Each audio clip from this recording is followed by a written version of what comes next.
Spectator didn't show up. Oh, I did. Spectator, what are you doing? You guys missed We out a fun hadn't bit. done this in so long. You guys missed out on a fun bit where I sang I Did It My Way, but I'm not doing it again. So I'm Pete, he's Jeremy. So you'll never hear that fun little I Did It My Way thing. It's probably good. The Spectator was smart. We're done. There's no more D&D time. Well, it's smart. We're ending this. Okay. It's smart because we would have gotten copyright struck on that. Paul Anka would have come at us with a flaming baseball sword of yeah, sure. I was gonna say just a flame tongue greatsword, but that works too. We're talking about endings today, ending a campaign, just as sort of a cliff note, footnote. This has nothing to do with D&D time. We're not nothing to do with D&D time. Yeah, the fact that we're doing this today, that's it. Yeah, it has nothing to do with the fact that Bartholomew is dead. And that the world you is guys coming might to an not apocalypse. rescue him. You know, there's nothing to do with that. This is totally unrelated. But anyway, so endings. Endings are super cool. They're super important. But before we jump totally into that, basically, yeah, we're just going to talk about endings for the next couple hours. If you have stuff you want us to talk about, let us know in the chat and type along. We'll be paying attention and listening to your comments and talking about what you guys say too. So, yeah, obviously endings are super important. Yeah, they're like they're what people like remember. I mean, not really what they remember, but it's how a good ending colors how you remember a game. For sure. Right. If the that game last kind of emotional connection that you had to it. Exactly. So making sure your endings are good is super important. Also important is knowing when to call it quits. We're going to be talking about both of those today, but really we're going to be focusing on ending on a positive note because we're positive people. But sometimes you can't avoid. Obviously, this is super DM centric. I don't know. I think there's some stuff in here for players too. And I know we always say that, but I think endings is more than that because I feel like the storytelling really starts to move into players' hands a lot more than usual on on a final session. I think it depends on the kind of That's DM. true. It's all a question of with the way you run things, yes. But anyway, endings are kind of like the toughest thing you're gonna ever do. The hardest thing to really knock out of the park, and when you do, it feels really good. So it's super important that you get it right. And what is right is kind of a subjective point. Absolutely. Which is going to make it hard for us to talk about this in broad strokes. But what works for you might not work for me, might not work for Pete, and vice versa.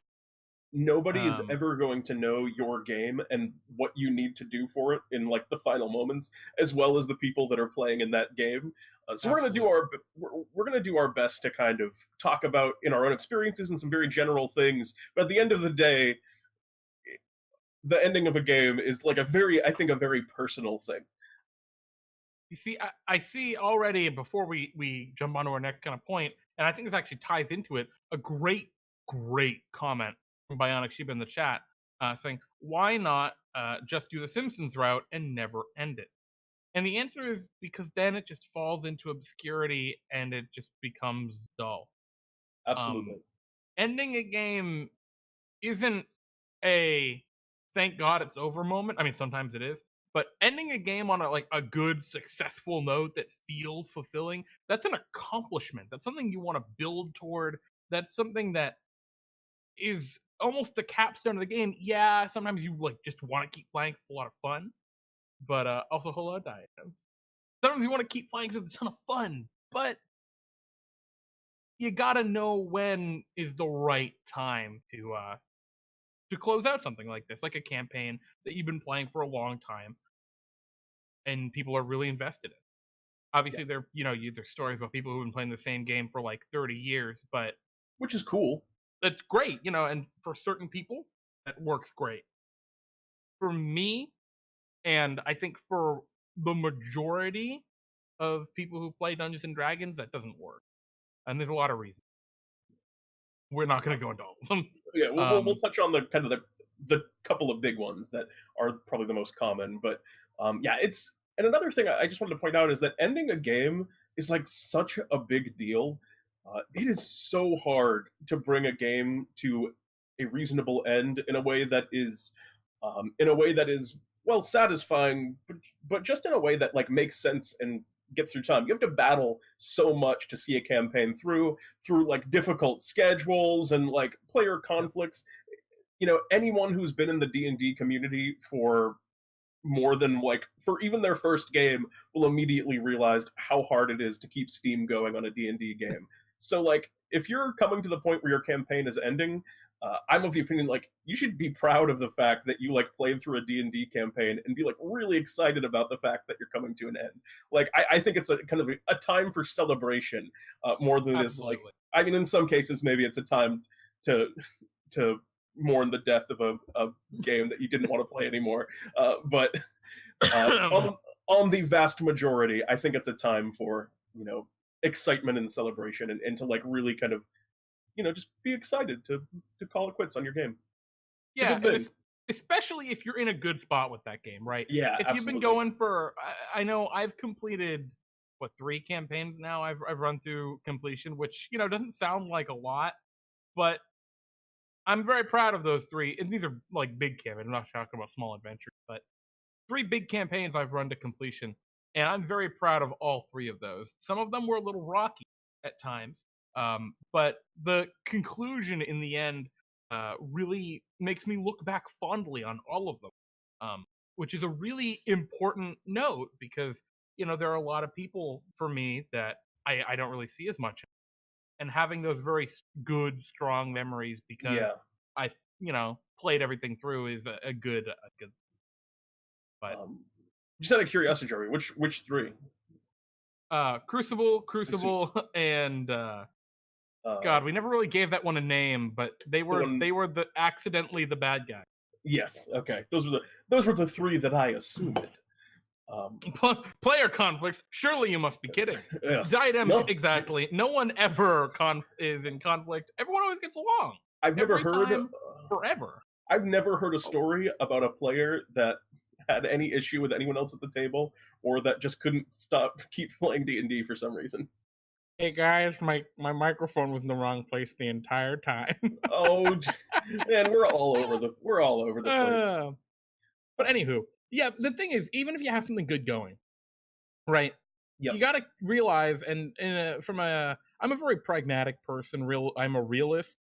Nothing good lasts forever. No matter how optimistic you can be, nothing can just go on forever exactly the same and be perfect forever. It just isn't how things work. Or if it does, you have to put in a lot of work to do it. And that's not what D&D to me is about. It's not about work. It's about fun with my friends and people I care about. Absolutely So, agreed.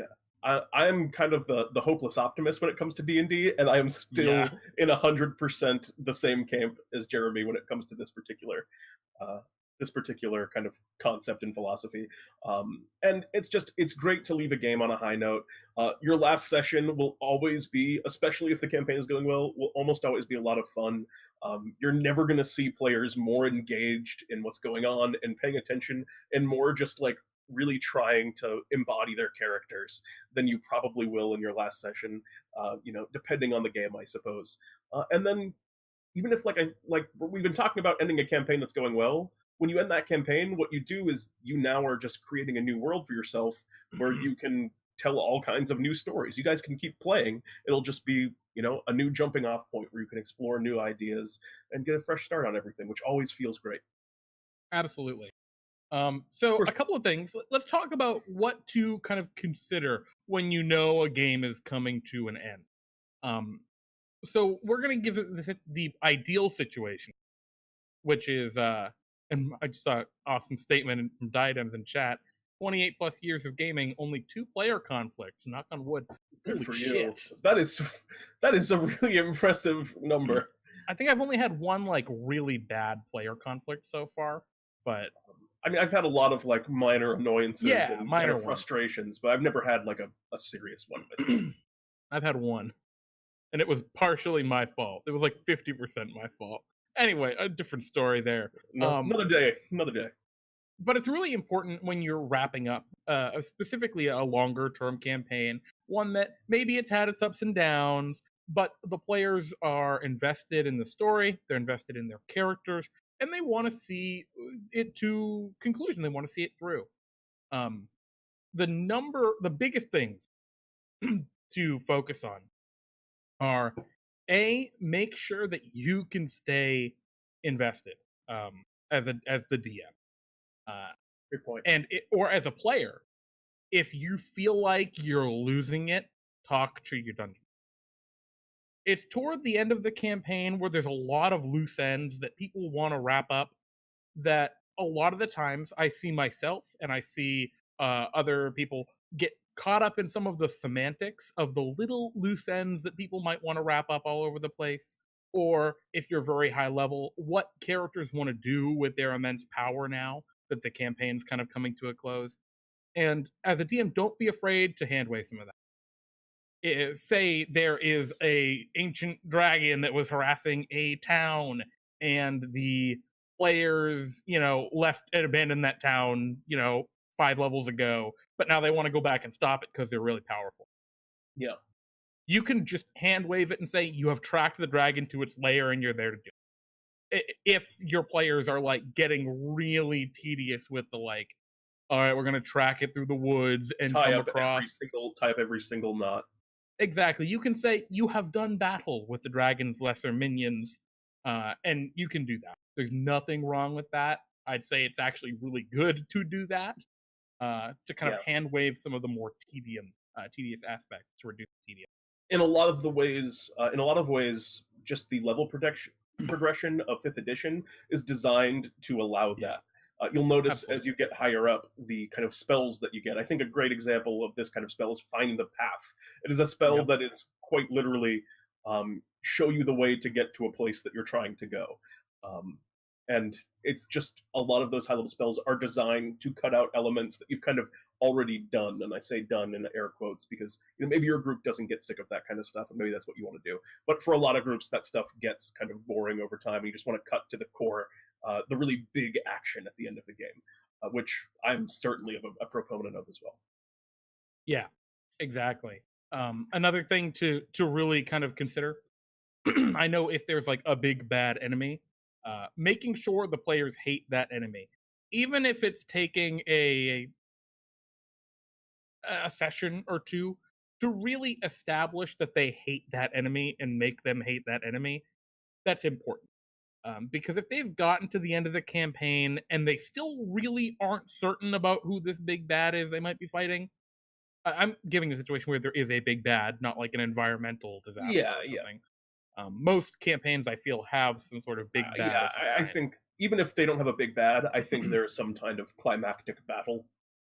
Yeah. Well, it's important to make sure the players know and have an investment in that. And in that, whether just hating the enemy is a really simple one, but having a deeper investment is good too. A great thing that I have done one time, and I've never lived it down, is throughout the entire campaign, and Farfel and Crowley, you know this one. But the entire campaign, the players had um, been traveling, and very early on, I think actually the very first session, one of the players arbitrarily decided they had a pet donkey named Bartimus, and they loved Bartimus. Yes, I've heard Bartimus traveled them throughout the entire adventure and did all sorts of stupid little things. And the very final battle began with they had this amazing plan. They had fortified this whole city. They were ready to take down this death god, basically, this draconic god of death. Uh, until the creature just hucked the corpse of their favorite donkey at them. And it was a super dramatic because they'd completely forgotten about Bartimus in all of their preparation. And this is a conniving, intelligent creature that wanted to draw them out. And I'll tell you, he's still mad at me about that. He's still mad at the game about that, at the enemy, at what happened. And it made the triumph when they defeated that creature all the sweeter. So sometimes it's just something like that. Other times, maybe you build some other sort of drama. Maybe there's like an NPC Yeah. hostage. You don't want to just kill someone. But There are infinite ways to create that kind of tension and that desire in players, which I think is probably at some point worth a talk on of its own, oh, how to kind of absolutely. motivate that. But some of the things that we've been talking about so far have been very much in the vein of this is assuming sort of an ideal situation where your players are high level, they're satisfied, Yep. the campaign is kind of coming to a natural conclusion. And that ideal situation, it's you're coming to the end of an narrative arc. Yeah. You've tied up the loose ends, and that's the best case scenario. And if that's the case, then yeah, end your campaign. If you have a chance like that to end your campaign, Take it. take the opportunity while you can. Don't engage yourself in a whole new thing because I definitely. I mean, I don't know if I've seen that in a campaign personally, but I've seen it in You TV almost did it. shows. Me? Yeah. What? No, I didn't. Yeah, in Crucible, you guys wanted to go to Oh, you wanted to go to the yes. Citadel after you'd solved your Yes, whole yes, yes, thing. yes. I thought you were talking about in my game. I was like, I don't Oh, do I'm that. sorry. No, not that. Yeah, that would have been a whole other thing. But uh, we didn't do that. But let's talk about like, um, Sorry. yeah, no problem. Sorry, got distracted. You threw me for a loop there. Um, let's talk about the situation in which you don't have that ideal. Maybe you're in the middle of what's been kind of like a long and arduous arc that people haven't really been connecting with, and you're not having fun, or there's some circumstance outside of your control that's going to cause your game to end, even though you're not at a moment where you are able to do anything. Let's say you have a group of like 4 players, and two of the players are, they live together and they're moving away, and your group's about to get cut in half, and you know that you can't reasonably continue the campaign without those two people. It's okay to just decide that the campaign is going to end. You tell your players that it's about to kind of cut out, and then you just force a situation in which the narrative comes to a conclusion. And I promise you that your players are going to forgive you for jumping through a few hoops and, breaking, what is going a little bit past what is beyond plausibility in order to create a dramatic moment for your kind of campaign to end. I completely agree. I think that's always the best way to do it. I mean, I've seen a lot of circumstances where um, people have tried to really jump through hoops. I have been in that circumstance. And I think that's an important question, right? When it's something beyond your control, um, like like a person moving away, uh, right? You have to figure out a solution to that. And I completely agree with Pete. I think coming up with a nice kind of reasonable understand a reason for the campaign, and you can Yeah. leave it on a cliffhanger. There's nothing wrong with leaving it on a cliffhanger. I think a lot of players will actually kind of like that to some degree, right? So, I mean, a great example I really like.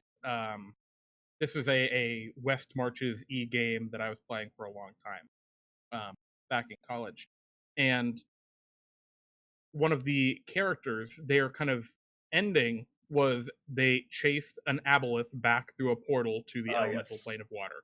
And that was the last we saw of that character.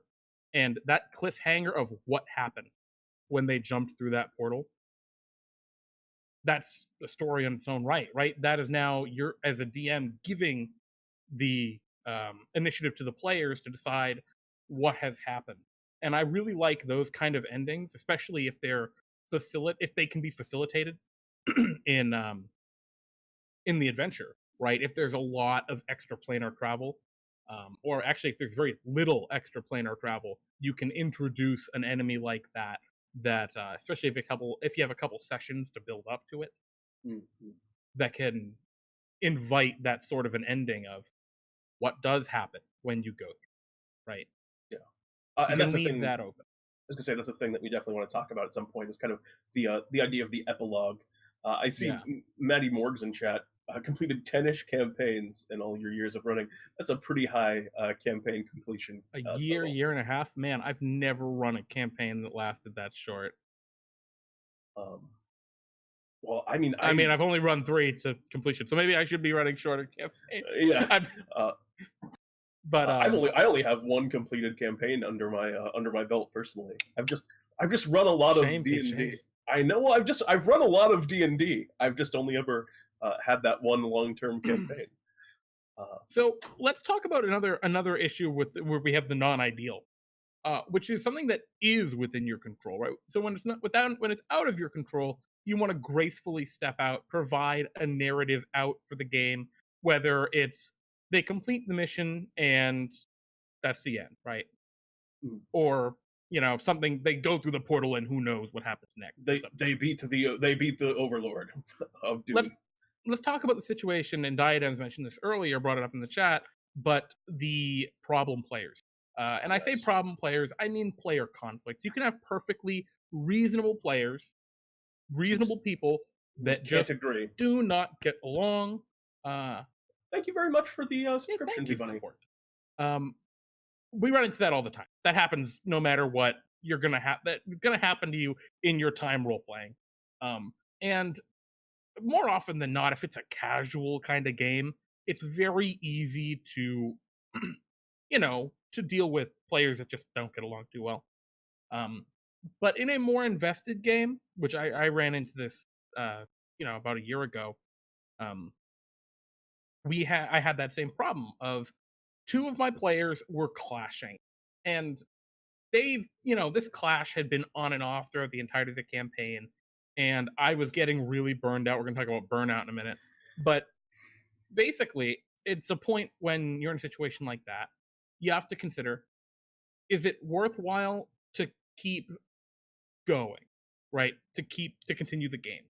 Um and that just depends on how much investment's already, right? If you've already invested 2.5 years into something, all right, take the last 2 months to wrap it up, take those narrative leaps you need to, and get it to a nice conclusion that everyone feels good about. Because when that happens, people will look back on the game and remember the positive sides because it ended positively. That's just how it works. If you Yeah. just suddenly call it off out of nowhere and everyone's invested, but they're just not quite meshing, they're not going to remember the positive sides of things. They're going to remember, oh, yeah, that ended because of this person, and there's just going to be animosity.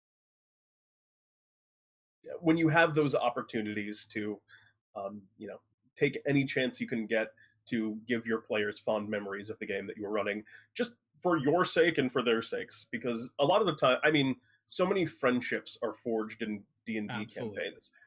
I mean, I know lots of people that I consider, good friends in D&D time in the community here that I would not have met if it wasn't through D&D.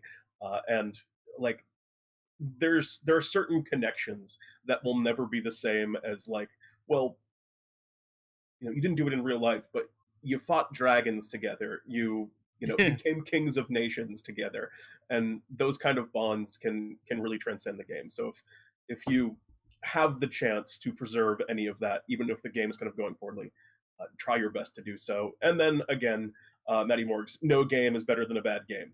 Yes, Yep, agreed. absolutely. The Yeah, that one is a thing that mantra. I see, you see successful dungeon masters, and that's the difference between really successful dungeon masters and unsuccessful dungeon masters is when you come to a point where it's just not working, successful dungeon masters they tap out. They say, "No, we're good. It was worth the shot. It was fun, but there were things that just weren't working." Um, Yeah.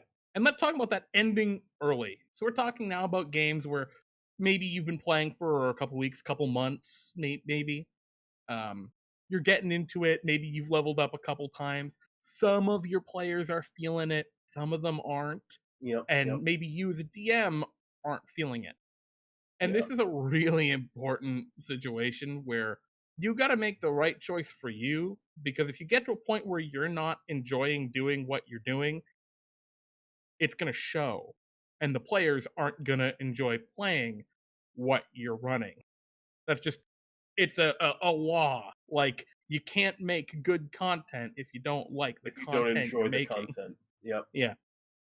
That's part of the reason, like, if there ever comes a day where Pete and I do not enjoy doing D&D time, we're going to stop doing it. That day just hasn't come because I love D&D I time. mean, I do too. But, what was I saying? I'm sorry, I'm rambling this No, episode no, because no, no, no. I've got a lot of feels about this. Yeah, I've well, tapped it's out on games so many times. well, and that is the kind of the nature of the topic that we're talking about. It's a really emotional topic. Oh yeah. Ending a game can be a really kind of it can be a really heart wrenching thing. I know that like I ended one campaign, and I know that there was a couple of times I got like really actively choked up during that game because I, thinking about all of the kind of the good times of the campaign, thinking about important moments that have happened over the course of it. Um, that can really get to people.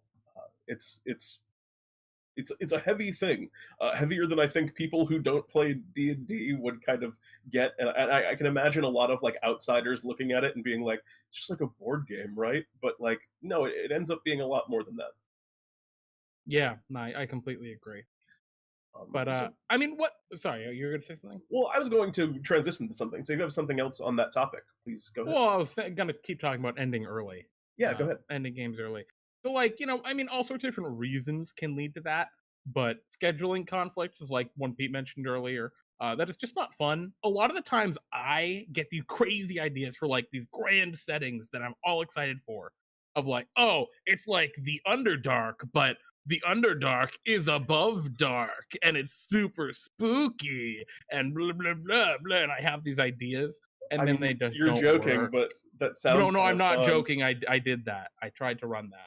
That sounds fun to me. It Like, it yeah, but it when I started executing it, it didn't mesh with what I originally had in mind.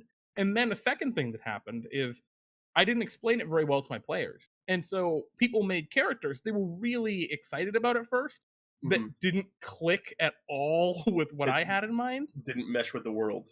Yeah, and so, I we were playing that campaign I think twice a week time.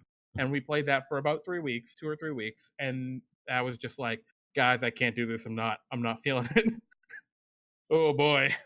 Ugh. And that's okay. In those cases, you don't have to wrap everything up to a beautiful narrative conclusion tied up in a bow. Sometimes it just doesn't work. And the only thing to do in that moment is to talk to your player, to be transparent, to be clear, say, hey guys, this is what I'm not jiving with. And if there's not something specific you can point to, you can just say, the whole thing just doesn't feel right. And that's totally fine. You play D&D to build those emotional moments, right? Like people saying, where you get choked up, where you really care about what you're doing. And you can't do that if it just ain't working. Yeah. So do not be Oh, afraid.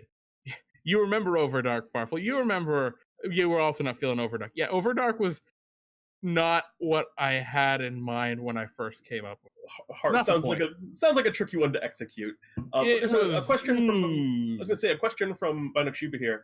And before I answer, I'd like a little bit of clarification on what you mean. But you say, can we add in how to end it for a player as opposed to ending the whole game, or would that be too long of a tangent?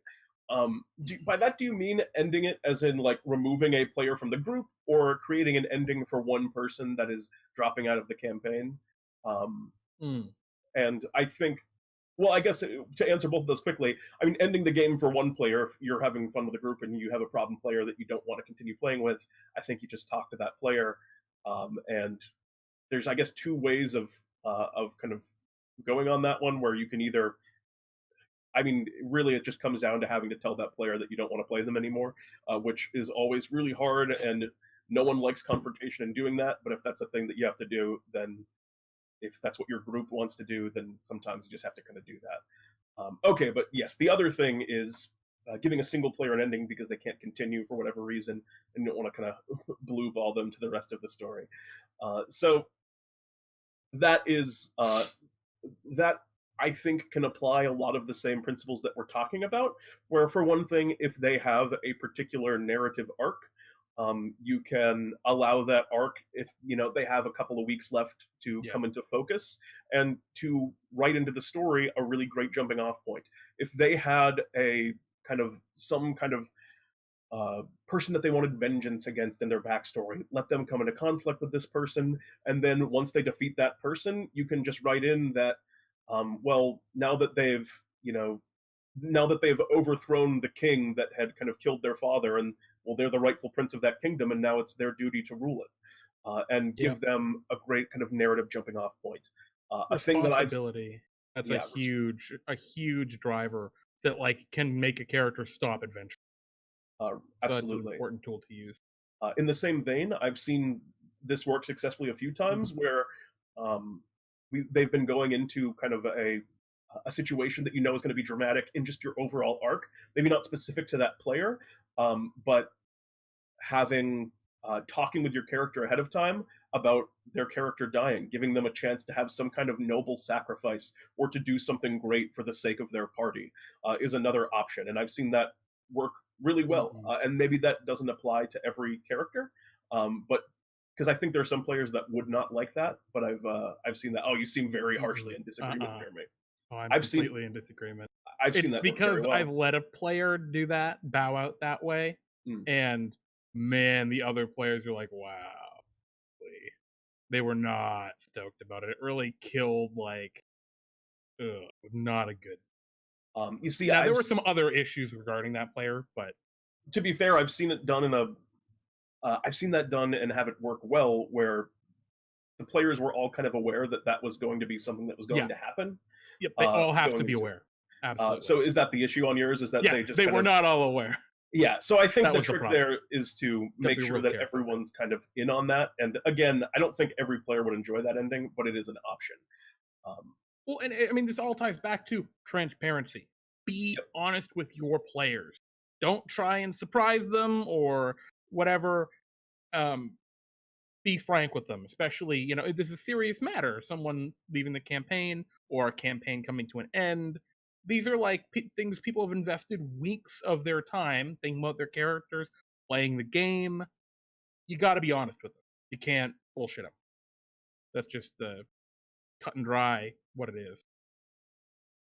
agreed. Anyway, those are a couple of ideas and thoughts, but yeah, a lot of the same things that we'll be talking about for endings you can kind of apply to an individual character arc.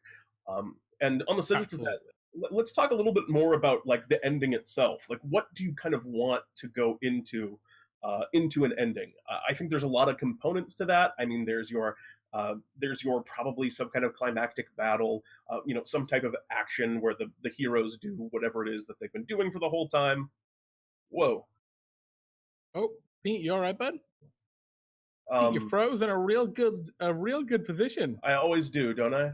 Can you? Always, absolutely, 100% of the time. It says reconnecting. My connection is poor. Pete, that I'm is your gonna internet right I'm there. gonna You may hang up want that call. to. I heard a weird beeping noise. It scared me. While I was um, All right, wonderful. guys. Pete will be back in about 2 seconds. You're gonna have big head Pete for a minute. Uh, How do you like my big head? I can't see any of this. it looks hilarious. Oh, it's not as bad Anyway, as some of the other ones I've seen. anyway. Um. So yeah, we're talking about how we're gonna actually do the ending. So Yeah, obviously, when you're putting together an ending, right? The key is you want to wrap up the story, the big overarching story, assuming there is one, and you want to wrap up the characters' personal stories. yeah, Presumably, by this point, you've wrapped up maybe a couple personal stories, and you can tie them back in. But really, you want to focus on how do you end these stories with drama, right? With to keep things exciting, to make it really feel great. And yeah, Pete, I'm totally with you. A big battle, one of the best ways to, yeah, and it obviously D&D's half combat, so yeah. kind of Odds are, if you're coming to the end of a long campaign, there is some type of huge threat that they're going to fight, and the execution of this fight can be a lot of the fun of that session. And I think there's a lot of little kind of ideas and philosophies that you can go in to make one of those really memorable, because you want this big battle to be memorable. And one of the key ways that you do that is by having a couple of back pocket ideas and tricks that you've never sprung on your players before. I always when I'm prepping kind of an idea for a campaign, I'll have something in mind that's going to be what might end up being the final conflict. And obviously, the way the game goes and in the long run, that's going to change. But when I have an idea for the final conflict, I immediately think at the beginning of the campaign, like, what weird and kind of odd things are going to be that are going to make that fight really cool and interesting, which is maybe odd and probably is in the kind of category of prepping a little bit too much. But I think having just a couple of back pocket cool ideas. And what I mean by that is things that break the rules. I think a great Yeah. example of this can be seen in. And while I don't love this whole fight, and spoilers for the end of Critical Role for anyone who hasn't seen that, um, in the final fight, they battle Vecna, who is kind of an all-powerful lich demigod, for anyone unfamiliar with that lore. And Vecna at one point casts Meteor Swarm, and then later on he casts another ninth level spell. And you watch as he casts the second ninth level spell, all the players at the table, their eyes just kind of widen and look at Matt, and he just goes, he's a god, he has more than one ninth level spell. Um, and it's those kind of things Yep. where you're breaking the boundaries of what makes a character kind of what they can expect from a villain that makes it really cool. And there's I tons of agree ways you can completely. subvert those expectations. Yeah, and I mean, I like to make things a little more. Uh, I like to do things that are a little more outside the box than Agreed. traditional kind of D&D combat. So, like in the last campaign that I ran, the boss that they were fighting ended up being like a gargantuan titanic monster, uh, some entity that literally was hundreds of feet tall, and so they had to like fly up and like attack certain parts of it to make it vulnerable so they could attack it, right? Putting these little, and actually tying back into Critical Role, they had the same deal with what were they, the Titans or something that they had to stab Vecna with to make him mortal. Having a Yeah, mechanic like that can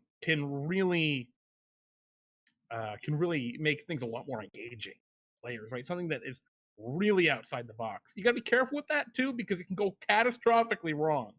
But um, having something like that can make it a lot more engaging, especially if they've been fighting a lot of. If yeah. players have been palling around at level 20 for a while, like, oh, we fought 4 different types of dragons, and, Uh, we killed this ancient my red ar- dragon and that ancient blue dragon and this ancient gold dragon. He was just crazy. And my armor's a rainbow. yeah, and then they go and they fight Tiamat, and it's just like, all right, Tiamat, you're literally just 5 dragons that were smashed together. You're not that scary right now. I've fought all of these dragons before. You see, what I did Emoji. is I had my final villain use Tiamat as a mount. Yeah, that was sick. I thought that I was very proud of that. That was Uh, dope. That was I a good like twist. the thing that I really loved about that was the moment where I was like, "All right, Asmodeus Shit, casts." the exploding dragon. I'm sorry. Oh Go God, ahead. I was gonna say Asmodeus casts Fine Steed, and then I cued a very dramatic music track at that point. Mm. But that was that's the kind of stuff that I think you can pull out in the big end game. And maybe if you're not playing it post 20, which we kind of were, that might be a little extreme. But there's all kinds of stuff you can do to build that like oh shit factor for your players. Well, here's the thing, right? You can pull that kind of stuff even if the characters are pre-20, even if they're like level 18 or 19, or Yeah, even yeah, if they're level like 16, which is like really scary because they're not level spells. Uh, and it's easy to do it. Just make sure that there are other things in the world to help them in that fight, right? Killing or sending we'll pick any one of the lords of the nine hell, or a demon lord probably makes more sense. Sending Dweeblex back down into the abyss is a lot more if it seems like an impossible task, but then the forces of good that the party has been rallying and saving throughout the campaign come to their aid and trap down great Dweeblex point. with giant iron chains and things like that, right? That make it so you can fight him. That's a lot more interesting. I Right. want to talk specifically about Tomb of Annihilation because the ending, there's some cool stuff that works in that same way, but I'm not going to because that would be a lot of spoilers. Spoilies. Um, But if you're yeah, familiar with it, you know what I'm talking about with the gods. it's great to kind of bring your players in this final battle down memory lane. Like the people that they've helped are now at this moment they're being rewarded for it very viscerally by them helping them back. Yeah. They get to see the impact that they've had on the world, and that because they've done the things that they've done, it's now possible for them to succeed in this moment. It's like the good that we've done, or maybe the evil that you've done, as another villain joins the fight. Someone that you've wronged has joined the villain's side and they show up.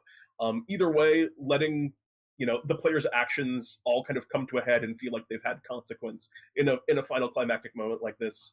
Well, very fun. Absolutely. And speaking of very fun, there's a thing in Dungeons and Dragons called the Rule of Cool. You will not find it in any book.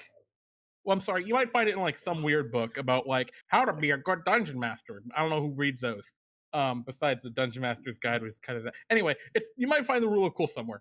The Rule of Cool just states it's all right to let players use their abilities in kind of bizarre, out of the box ways that maybe they weren't intended to be used in that way, if it's cool and it increases the drama and excitement of the situation.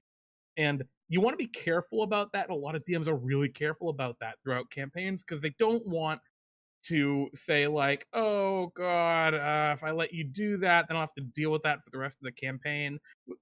This is great. It's the end of the campaign. It doesn't matter. Yeah, You you can can let him just do do whatever it. the fuck you want. Yeah, just like Like, it's cool. It doesn't matter.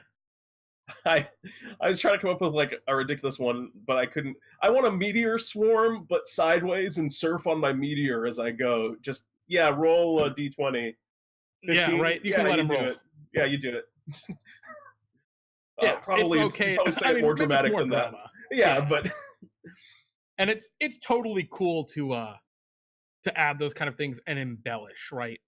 Um, shit. Now I'm just thinking about the players fighting on top of a meteor swarm. Oh yeah, shit! it was They're actually a jumping pretty. I between think it was meteors. No, actually it's a a pretty really cool cool. idea. Yeah. Man, that's so rad.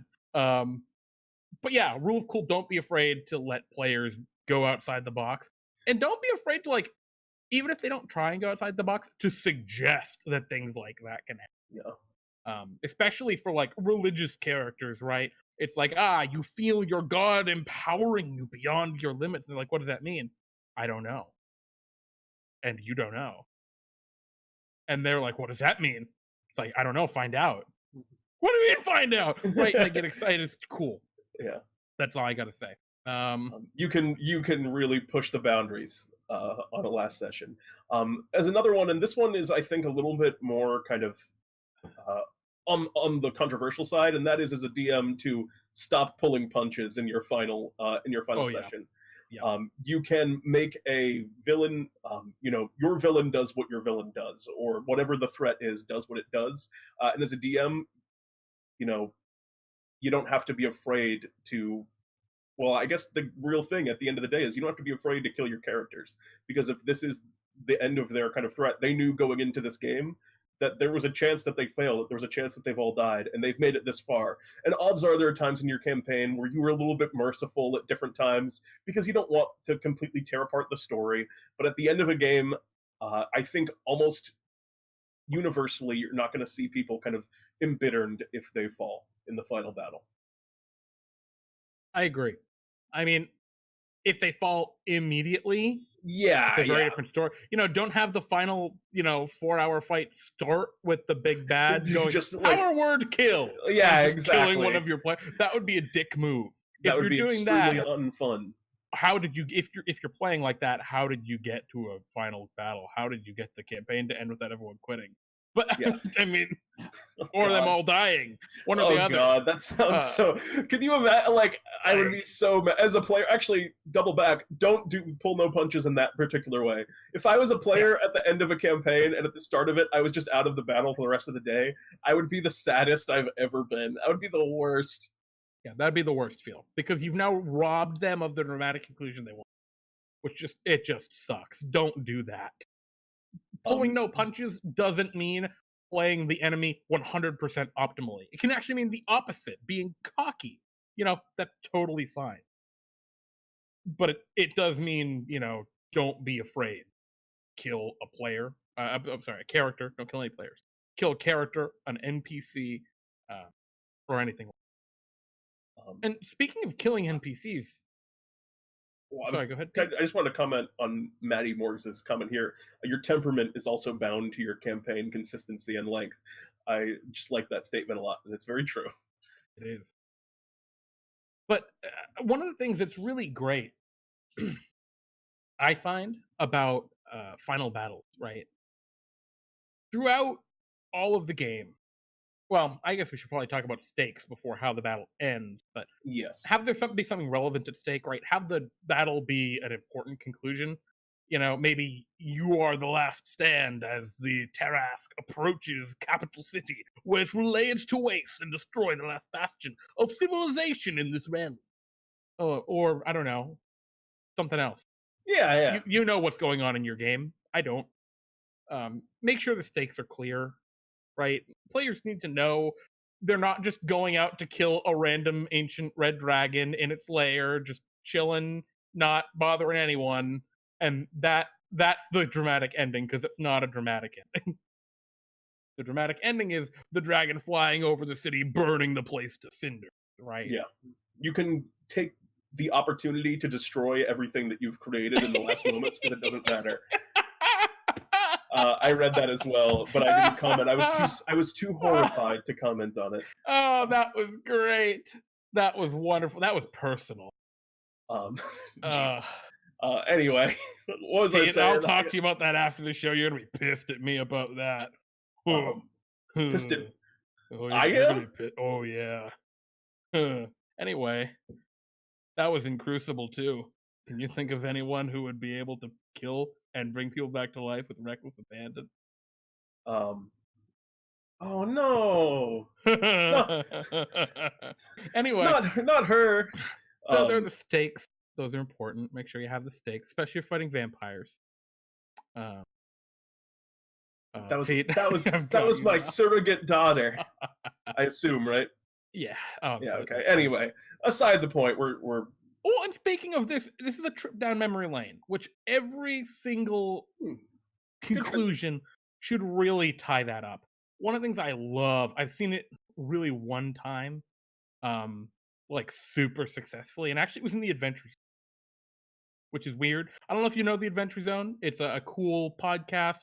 They do D&D stuff. They're great, but I absolutely adore it. their conclusion to their first story, I haven't really followed too much beyond that, but the conclusion of the first story, the battle ends, and as the battle ends, it is like a hard cut to this epilogue.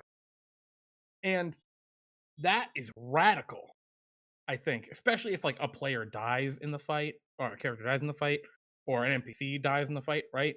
Like, yeah, you strike the killing blow upon the creature. You sever the dragon's head from its torso, and it writhes and collapses upon the ground.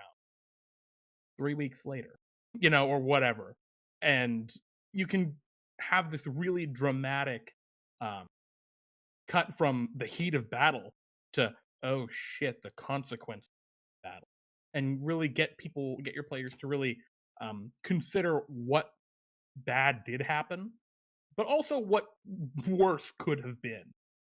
You can do that in the fight as well. Oh, absolutely. You can create situations in which the big bad doesn't necessarily target just you guys with all of his big moves. Yep. As an example from the campaign I recently run, I had a moment where the big bad created a tidal wave of molten gold and just sent it at the oncoming army. And the average soldier does not have anything to do against a tidal wave of molten gold. And then the players were in this situation in which they had to choose, like, well, we can expend a bunch of our resources to try and like save this army, but that's going to make us harder to fight the foes. And like, how much do we care about these people on the ground, and how much is like the small person important to us in this battle? And you can create those kind of like dramatic situations where they have to make choices and sort of, just weigh their own morality and their own convictions in the fights, because those things Absolutely. should definitely be called into question in the final moments of the game. Absolutely. The heroic sacrifice Yep, is another great one. great archetype for Um, a reason. yeah, giving either a character the opportunity to have the heroic sacrifice, or perhaps having an NPC do it is another very another great way to cause drama, especially if you give if there's like a lull in the fight where you've defeated phase 1 of the enemy, and you need to do this thing to defeat phase 2, but one character must sacrifice themselves, right? It sounds like a bad, movie headline or whatever, but it's really dramatic an evocative kind of scene that you can, which can really get people Yeah. getting them feels going. So odds are that some kind of battle is the sort of the climax of the action in your game, but there's other things that are going to come to an end at this time, and that is like, well, the story. The story might have been the same thing where, like, killing whatever foe is in front of you saves the world, but there's probably a lot more kind of personal stories that are left behind after that. The stories of your characters, whether they have bits of backstory that are left unresolved, or just kind of different points that were important to them. And I'm of the opinion that you don't want to let a game kind of. Data. That's Sorry, true. he's That screaming. was pretty much Jeremy. Uh, so Bucket was redeemed, Crowley. Bucket was redeemed. He didn't hate people. Bucket became Well, became he kind of hated people. He had some people. Bucket Anyway, liked coal people, but that's he aside the loved cold point. people. Yeah. I forgot what I said. Oh, yeah. So you're gonna have kind of these player points that are gonna come up at the end, and you want to really focus on those more player centric points. As much as kind of like seeing the way things shake out after the final boss, and also just as a slight distraction from even that, I think that the campaign after whatever the final battle is should wrap up pretty quick. I don't think Oh you yeah. want a lot of. I don't think you want a lot of time. I think a whole nother, like, if you do a whole nother session out of the final battle, that is too much in my opinion. I think a little bit of time after the battle to talk about how things ended, let people kind of end on the adrenaline high that comes with completing a campaign, and not like a week of thinking about that and then just coming back to wrap up loose ends. I think you'll get more, more kind of memories will be burned in to players' minds if, like, the success, the high emotions of success are associated with the things that happen immediately after. So focus on the ones that are really important to your characters. Like, if a new king is taking over as a result of them saving the kingdom, and that king has a coronation, maybe that's not as important as, say, there was like a little romance between one of the player characters and another NPC that they had met, and they really want to focus on that. So try and figure out Oh, what you think your oh, characters are going to. whew, that's not what I thought you were going to say. Uh, I thought you were going to say, and they died, and it's their funeral. uh, I My mean, my campaign seemed to end a little darker than yours. Sorry. and then they died, and it was their funeral. There we go. So focus on the things that your players are going to care about. Yeah. And I think the last kind of, as we're moving into the end of this episode, let's talk about the ending, or not the ending, but after the ending, right? The epilogue. What happens next? Um, One of the things I love, um, or I love to do, and I've seen this done many times. I've done it. Is once the campaign ends, excuse me, as a DM, you give a brief explanation of what the world is like, what has immediately happened as a consequence of the ending battle, or what have you, and the defeat of the big bad. And you can go to each player and say, where does the story take you from? Right? Give them 5-10 minutes to just say the epilogue of their character. What Yeah. happens? What do you do? And sometimes I mean, I harken back to my one of my very first. Well, was it my first? Or I think it was the second campaign. Second campaign, um, called Crucible. Where wait, was that first? I don't remember. Not the point. Um, where the epilogue ended up, the players kind of pitted against each other actually in the politicking and scheming of the world. It was really cool. In the epilogues where they were all still very close friends, but they had eyes on each other. They were like, "Oh, I'm keeping you under close surveil," and it made a really cool. I don't know, just a really nice feel. The ending, Pete. Oh yeah, oh yeah, I remember that. I had thoughts on every single. Actually, you know what?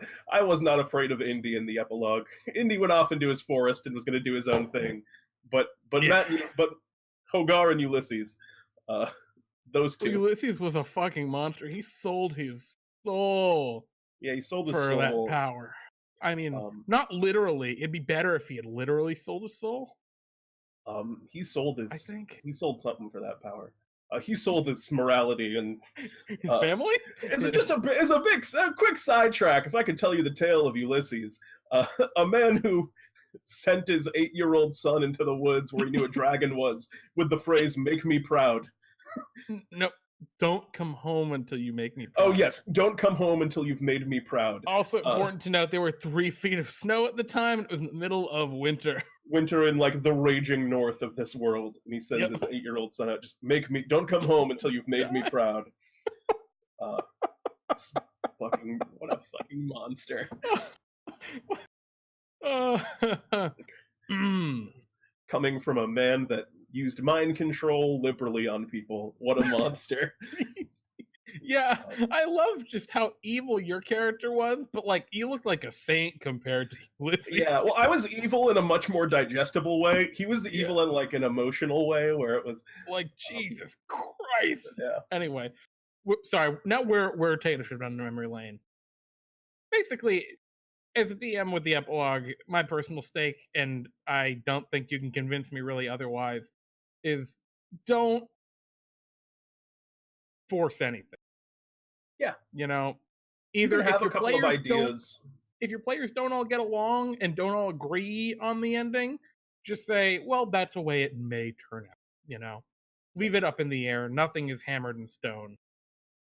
Hammered in stone? Set in stone. Set in stone. And in the same regard, you can have ideas as a DM for how it ends, but let it be in the hands of your players. You know, you can prompt them with questions like, "Oh, what about this aspect? What about this kind of thing that you were working on? What do you end up doing with that?" But let them make the choices.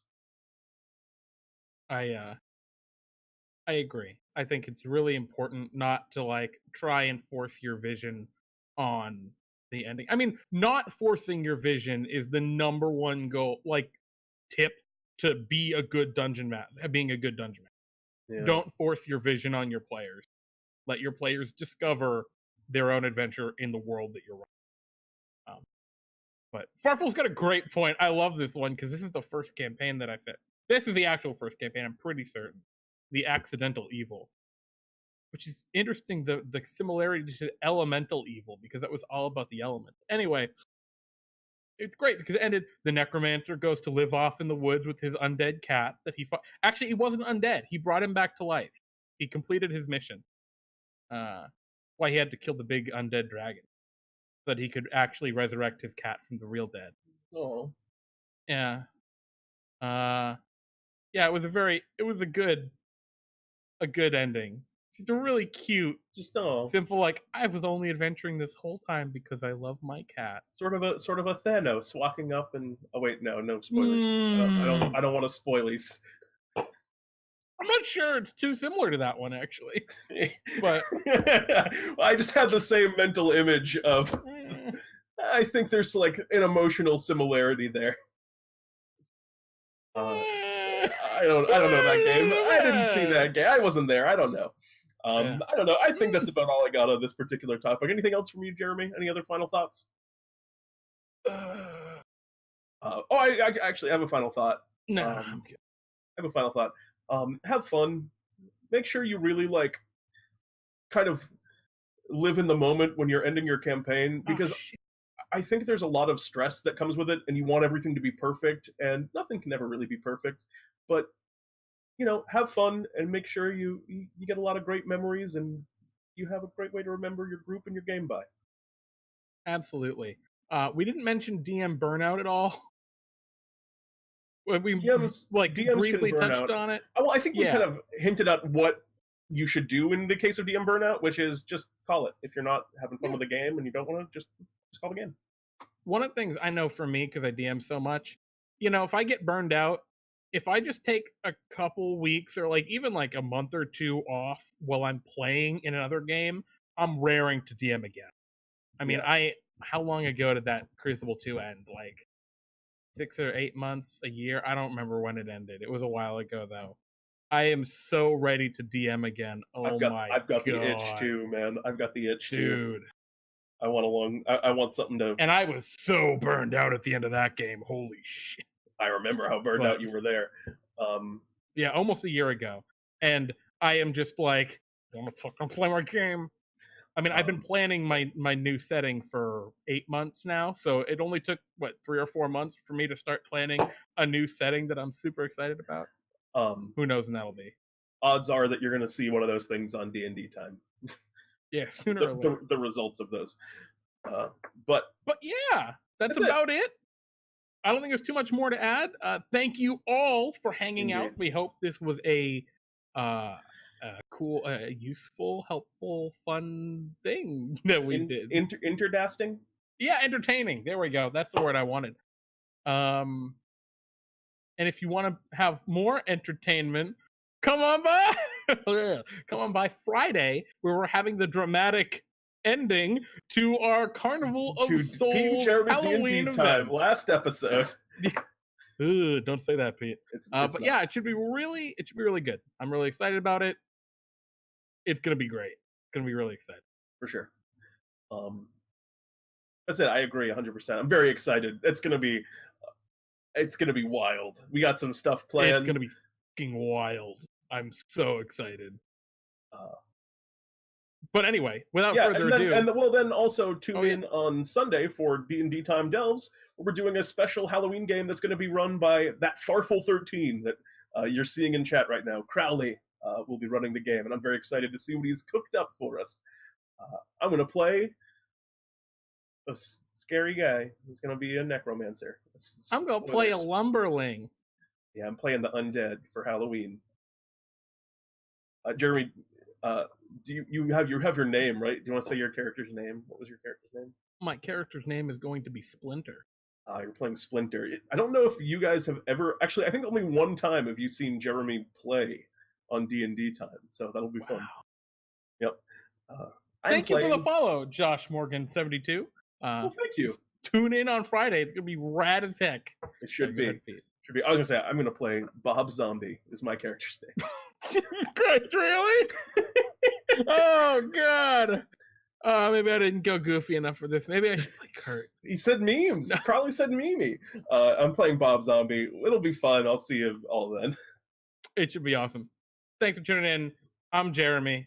And I'm Pete, and this is D&D D&D Time Time Talks. Talk. Bye.